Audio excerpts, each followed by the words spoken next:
So you're a thought leader in trauma response systems.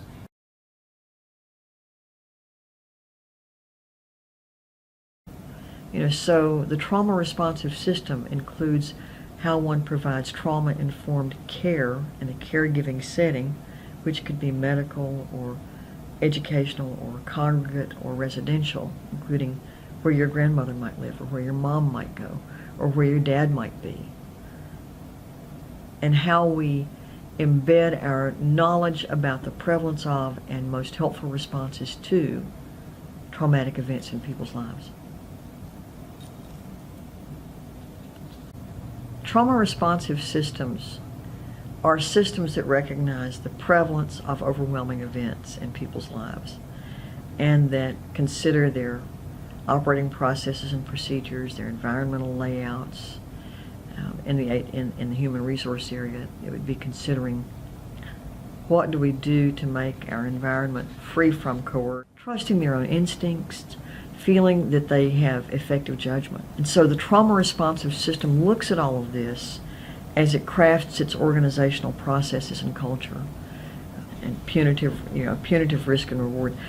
For example, I have consulted at automotive dealerships where the sales manager has been overheard to say in the men's room, well, let's see what, to another manager, well, let's see what happens to, I'm going to go in and fire the one, I don't know, maybe the one that performs the best or maybe the one that performs the least. So and what is abusive about that is the capricious response to human effort.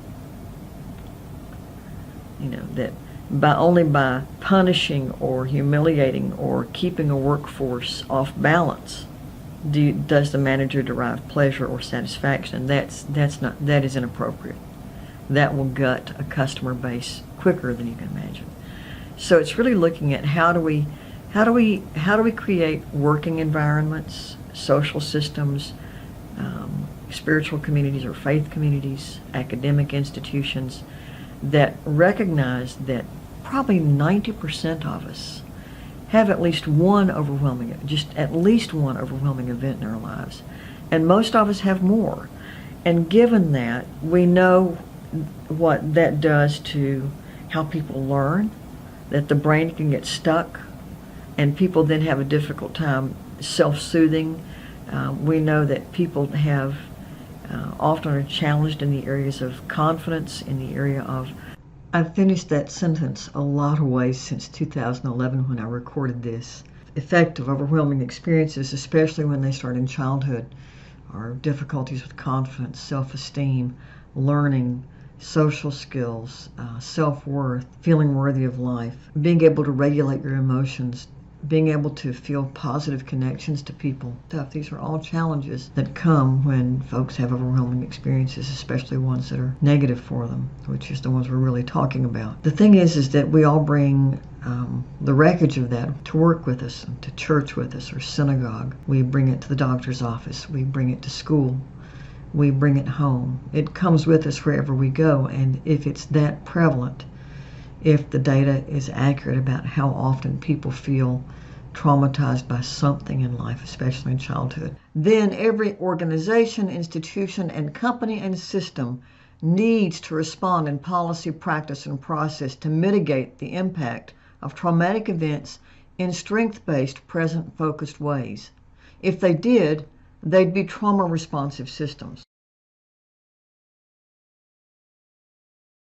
Most of the time we talk about trauma-informed care in behavioral health care settings, but trauma-informed care actually applies in physical health settings, because when a person walks in an exam room, they take their history with them. And if your history includes being overwhelmed, maybe you are an immigrant and you've come here from a country where torture is common, or maybe you're a person who had a really horrifying medical event and you bring that with you. Or maybe you have a fear of a certain diagnosis. Oh, and what about the doc and the doc staff? Everybody who works in that office has their history as well. And every single patient they see comes because something's wrong.